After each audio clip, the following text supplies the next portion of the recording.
Hi, I'm Beth from Sabah and this is my submission for Nyx Cosmetics Fates Awards Malaysia.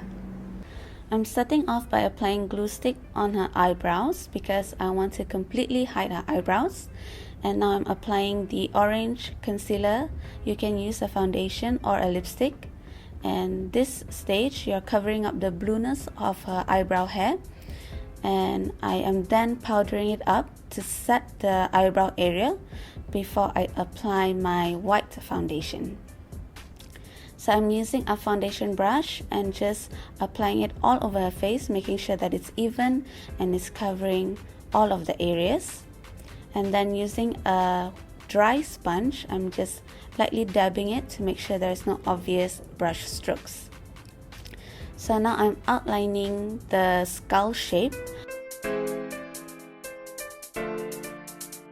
following her eye socket, her temples, her cheekbones, her nose area, her hollow of the cheek, and jawline, and also her teeth. So at this stage, it doesn't have to be neat. This is just to guide me to where I'm about to color later on.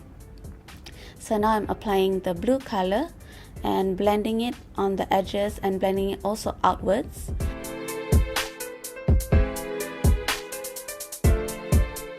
So this skull design is actually inspired by Suminagashi, or floating ink, which is a process of marbling plain paper with water and ink. And this is an ancient art of Japanese marbling. So I'm using this as my inspiration when I'm coloring it in and creating the effect of color floating in water. As you can see, it's quite random, but it's also quite planned at the same time, where I need to know where the shapes would take place.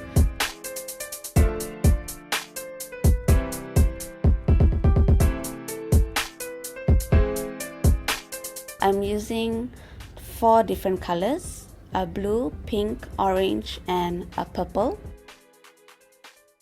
Now I'm placing the purple color on the hollow of her cheeks and also her eye socket. Using different brushes for different colors will help you to not mix up your colors, and also you will be using the same brushes in blending later on.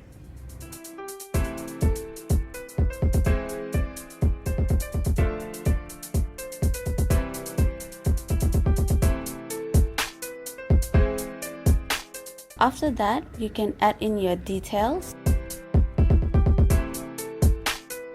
Using a corresponding color, where I'm using a light purple, I'll be using a darker purple, and so on.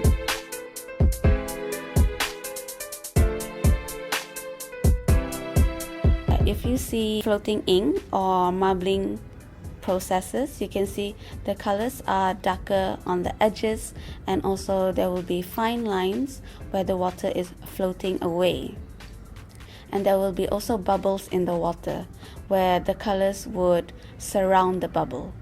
So these are the effects that I am trying to replicate using a very fine brush. I'm drawing in the details. If I'm looking very closely, I can see the details, and you only need to follow your details. Just make sure you blend in the colors as well, so there is no hard edges on the inside of your design, and just keep the edges on the outside of your design. So where it is a smaller area, I'm using a smaller brush to blend, and if it's a bigger area, I'll be using a bigger brush to blend.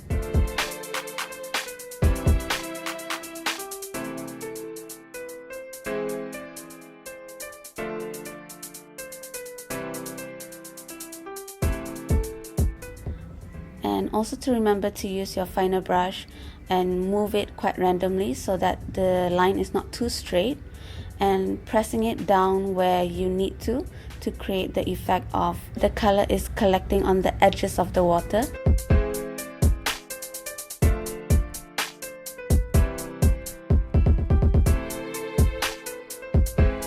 So imagining if the face is the body of water, and I'm adding the color as the ink where it is floating in the water. So then it is forming this skull shape that we will slowly see coming into shape. Adding a little bit of smaller dots here and there quite randomly, so that it really looks like the ink is splattered into the water.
Now I am placing the darker blue, and this is to create the shape of teeth.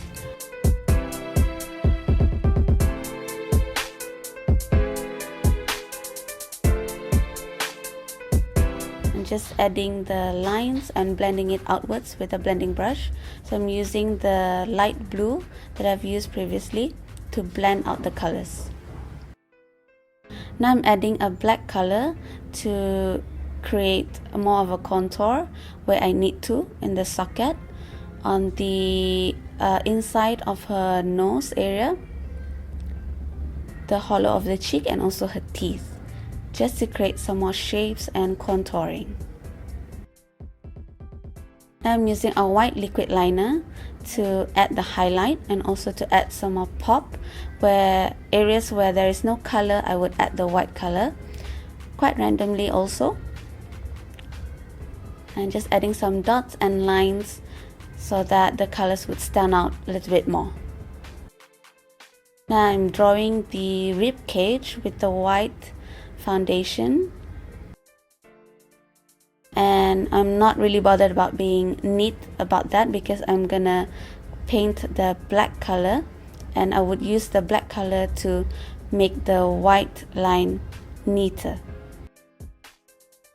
So the black would camouflage her body and blend in with the background so that you will only see her bones. Now I'm adding the white color with a small blending brush and making sure not to mix the black and white, or else it will look gray.